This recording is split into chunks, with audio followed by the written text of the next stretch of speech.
Hello WhatsApp guys, this is your message client, you are watching education site. Guys, आज के इस video में मैं बात करने वाला हूँ सीएसईबी काउंसलिंग 2020 के बारे में। Central seat allocation board special round counselling 2020 CSEB 2020 के लिए जो शेड्यूल है, जो डेट्स हैं, वो इसकी ऑफिशियल वेबसाइट cseb.nic.in पर रिलीज़ कर दी गई हैं। इसकी लिंक आपको इस वीडियो के डिस्क्रिप्शन बॉक्स में मिल जाएगी। वीडियो के डिस्क्रिप्शन बॉक्स में जाकर आप सीएसईबी काउंसलिंग 2020 के लिए काउंसलिंग शेड्यूल चेक कर सकते हैं। आज के इस वीडियो में मैं आपको सीएसईबी 2020 का काउंसलिंग शेड्यूल तो बताऊंगा ही, इसके साथ साथ सीएसईबी में जो इंपॉर्टेंट टर्म्स होते हैं, अगर आप सीएसईबी स्पेशल राउंड में पार्टिसिपेट कर रहे हो तो आपको कौन सा काउंसलिंग प्रोसीजर फॉलो करना होगा, कैसे काउंसलिंग करनी है कि आपको काउंसलिंग में कोई प्रॉब्लम फेस ना करनी पड़े, इसके बारे में हम इस वीडियो में डिटेल में बात करेंगे। क्योंकि जोसा काउंसलिंग में अगर आप कोई मिस्टेक कर देते हो तो उसे आप सीएसईबी में आके करेक्ट कर सकते हो। यानी जोसा में अगर आपकी सीट कैंसिल हो जाती है या फिर आपने कोई मिस्टेक की जिससे आपको सीट नहीं मिल पाई, तो वो जो मिस्टेक है वो आप सीएसईबी में आके करेक्ट कर सकते हो, सीएसईबी में आप सुधार सकते हो। लेकिन अगर आप सीएसईबी में ही कोई मिस्टेक करोगे तो फिर आपके पास कोई ऑप्शन नहीं रहने वाला है कि आप उस मिस्टेक को सुधार सको। क्योंकि कई बार ऐसा होता है कि बच्चे छोटी सी मिस्टेक कर देते हैं जिसके कारण उनकी सीट तक कैंसिल हो जाती है, और अगर एक बार सीट सीएसईबी में कैंसिल हो गई तो फिर आपको वो दोबारा नहीं मिलने वाली है। ठीक है ना, आपके पास कोई ऑप्शन नहीं रह जाता है। तो इस वीडियो को आप लास्ट तक देखेंगे तो आपको मैं श्योर हूं कि कोई भी प्रॉब्लम स्पेशल राउंड काउंसलिंग करने में नहीं आएगी। तो सीएसईबी के लिए मैं पहले आपको कुछ बेसिक इन्फॉर्मेशन दे देता हूं। स्पेशल राउंड काउंसलिंग जो है वो सेंट्रल सीट एलोकेशन बोर्ड के द्वारा कंडक्ट करवाया जाता है। सीएसईबी एक एजेंसी है, जैसे जोसा होता है, एनटीए होता है। जोसा काउंसलिंग के बाद जो सीट वैकेंट रहती हैं एनआईटी प्लस सिस्टम में, एनआईटी प्लस सिस्टम से हमारा मतलब ये है कि एनआईटी, ट्रिपल आईटी, जीएफटीआई और आईआईईएसटी सीएसईबी काउंसलिंग में आईआईटीज पार्टिसिपेट नहीं करती हैं। तो सीएसईबी की काउंसलिंग के थ्रू आपको एनआईटी प्लस सिस्टम में एडमिशन मिलता है। Counselling procedure NIT plus system के लिए कंडक्ट करवाया जाता है। जोसा काउंसलिंग के बाद जो सीट वैकेंट होती हैं, जोसा के लास्ट राउंड के बाद जो सीट वैकेंट होती है एनआईटी प्लस सिस्टम में, उनमें एडमिशन के लिए, उन्हें फुलफिल करने के लिए स्पेशल राउंड काउंसलिंग करवाई जाती है। अब आपको कैसे पता चलेगा कि एनआईटी प्लस सिस्टम में जोसा काउंसलिंग के बाद कितनी सीट वैकेंट है? क्योंकि अगर आपको पता चल जाए कि किस कॉलेज में, किस ब्रांच में कितनी सीट वैकेंट है, तो आप उसी हिसाब से अपनी चॉइस फिलिंग करोगे, जिससे कि आपको सही कॉलेज अलॉटमेंट हो पाएगा, एक अच्छे तरीके से कॉलेज अलॉट हो पाएगा। तो इसके लिए सीएसईबी अपनी ऑफिशियल वेबसाइट पे एक लिस्ट रिलीज करता है। ये जो लिस्ट है वो 16 नवंबर 2020 को आएगी। इससे आपको पता चलेगा कि जोसा के बाद एनआईटी प्लस सिस्टम में किस कॉलेज में, किस ब्रांच में कितनी सीट वैकेंट है। ठीक है ना, इसके लिए हम एक प्रॉपर वीडियो भी बनाएंगे। जब लिस्ट आ जाएगी तो हम एक प्रॉपर वीडियो बनाएंगे जिससे कि आपको पता चलेगा।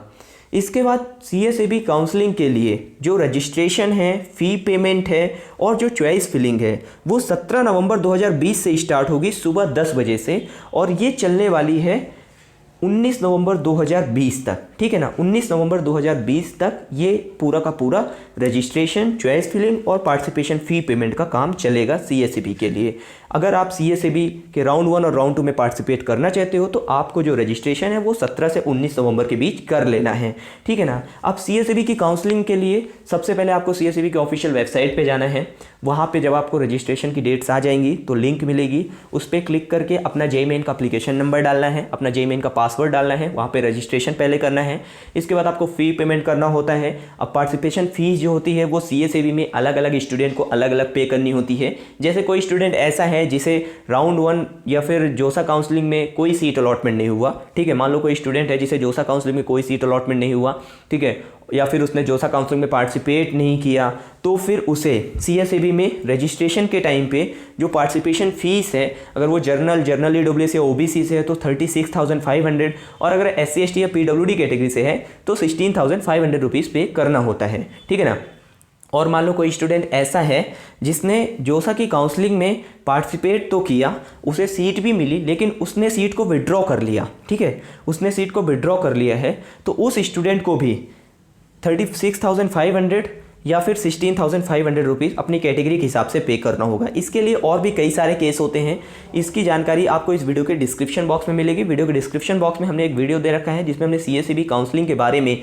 पूरी डिटेल बता रखी है। उसमें हमने एक एक इन्फॉर्मेशन को काफ़ी डिटेल में समझा रखा है, तो उससे आपको सारी जानकारी मिल जाएगी पार्टिसिपेशन फ़ीस के बारे में। ठीक है, इसके बाद जब सीट अलॉटमेंट का रिजल्ट है राउंड 1 का, वो 20 नवंबर 2020 को आने वाला है। और जब आपको सीट अलॉट हो जाएगी राउंड 1 का सीट अलॉटमेंट रिजल्ट आ जाएगा शाम के 5 बजे 20 नवंबर को, इसके बाद आपको ऑनलाइन रिपोर्टिंग वगैरह करनी होती है, फ्रीज फ्लोट स्लाइड का ऑप्शन सेलेक्ट करना होता है। अब फ्रीज फ्लोट स्लाइड ऑप्शन क्या है, वो जोसा के जैसे ही होते हैं, ठीक है। अगर आप फ्रीज ऑप्शन सेलेक्ट करते हो तो आपको राउंड 1 में CSAB में जो सीट मिली है आप उस सीट को एक्सेप्ट करते हो और नेक्स्ट राउंड में पार्टिसिपेट नहीं करना चाहते हो। फ्लोट करते हो तो आपको जो राउंड 1 में सीट मिली है CSAB में उसे तो आप एक्सेप्ट करते हो, लेकिन राउंड 2 में भी पार्टिसिपेट करना चाहते हो। स्लाइड का ऑप्शन उन बच्चों के लिए होता है जिन्हें किसी पर्टिकुलर इंस्टीट्यूट में एडमिशन चाहिए। मान लो मुझे NIT इलाहाबाद में केमिकल मिल रहा है और मैंने ऊपर मैकेनिकल वगैरह फिल कर रखा है, तो मैं स्लाइड का ऑप्शन सेलेक्ट करूंगा तो मेरी जो सीट है वो अगर NIT इलाहाबाद में मैकेनिकल में सीट वैकेंट रहती है तो वहाँ पे अपग्रेड हो जाती है, ठीक है ना। तो मेन इंपॉर्टेंट ऑप्शन होता है फ्लोट का, ठीक है ना। इसके बाद यहाँ पे एक ऑप्शन आता है सरेंडर का। अब ये जो सरेंडर का ऑप्शन है इसमें भी 2 ऑप्शन होते हैं, surrender and participating in next round and surrender and not participating in next round. तो surrender and participating in next round का मतलब ये होता है कि राउंड 1 में आपको जो सीट मिली आप उसे सरेंडर कर रहे हो यानी छोड़ रहे हो और नेक्स्ट राउंड में पार्टिसिपेट करना चाहते हो।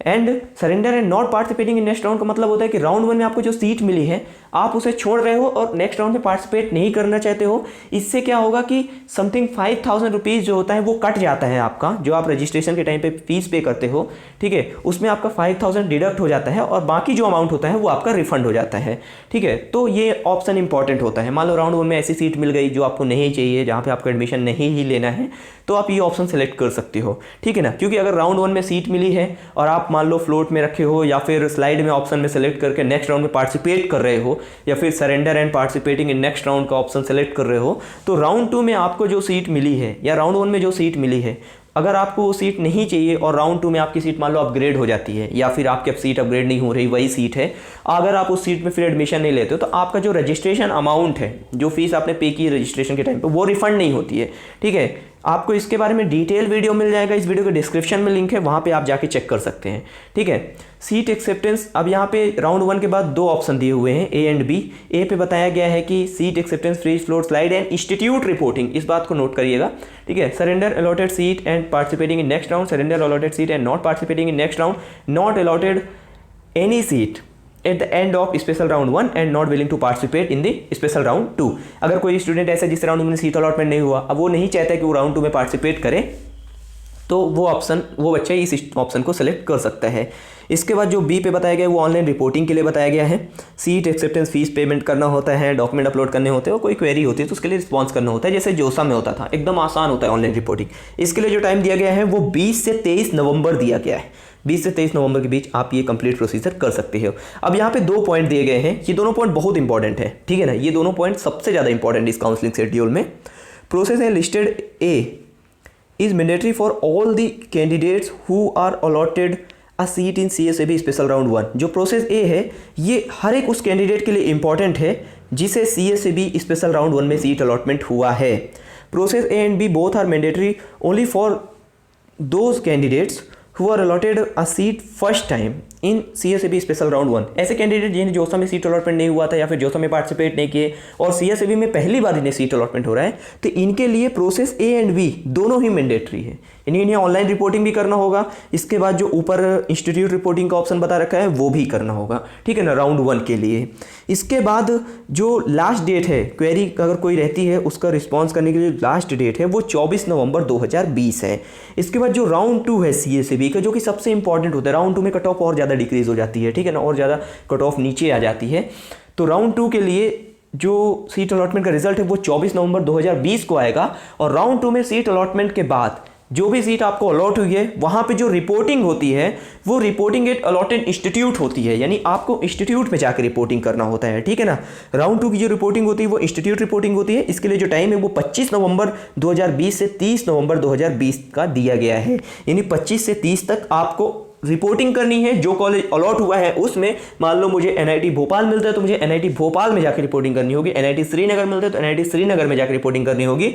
अब कॉलेज अगर हमें ऑनलाइन रिपोर्टिंग की फैसिलिटी प्रोवाइड कराता है तो हम ऑनलाइन रिपोर्टिंग करेंगे, और अगर ऑफलाइन रिपोर्टिंग की फैसिलिटी है तो हमें वहाँ पर जाकर रिपोर्ट करना होगा, ठीक है ना, राउंड 2 के बाद, ठीक है। और राउंड 1 में भी इन्होंने इंस्टीट्यूट रिपोर्टिंग के बारे में बता रखा है। राउंड 1 में जिन बच्चों को सीट अलॉटमेंट हो रहा है, ठीक है, उनको इंस्टीट्यूट रिपोर्टिंग के बारे में कहा गया है। और जो बच्चे ऐसे हैं जिन्हें अभी तक पहली बार राउंड 1 में सीट अलॉटमेंट हुआ है CSAB में ही आके, जो समय कोई सीट नहीं मिली, उन्हें ऑनलाइन रिपोर्टिंग भी करने के लिए बोला गया है और ऑफलाइन भी बोला गया है। ठीक है ना, ये चीज़ मेरे समझ से परे हो गई है। ठीक है, बाकी ये कंप्लीट प्रोसीजर है। आगे कोई अपडेट आता है तो आपको इस चैनल के थ्रू मिलेगा। CSAB 2020 काउंसलिंग से रिलेटेड चैनल सब्सक्राइब कर लीजिएगा, बेल आइकन को प्रेस कर दीजिएगा। और अगर कोई डाउट है CSAB काउंसलिंग के बारे में तो कमेंट बॉक्स में मेंशन करिए। कमेंट बॉक्स में मेंशन करने से पहले मैं आपको सजेस्ट करूंगा कि इस वीडियो के डिस्क्रिप्शन बॉक्स में एक वीडियो है जिसमें हमने पूरी रामायण CSAB के बारे में डिटेल में बता रखी है, तो वहां पे आप जाके चेक कर सकते हैं। मिलता हूं दूसरे वीडियो पर, तब तक के लिए चलता हूं, दीजिए इजाजत।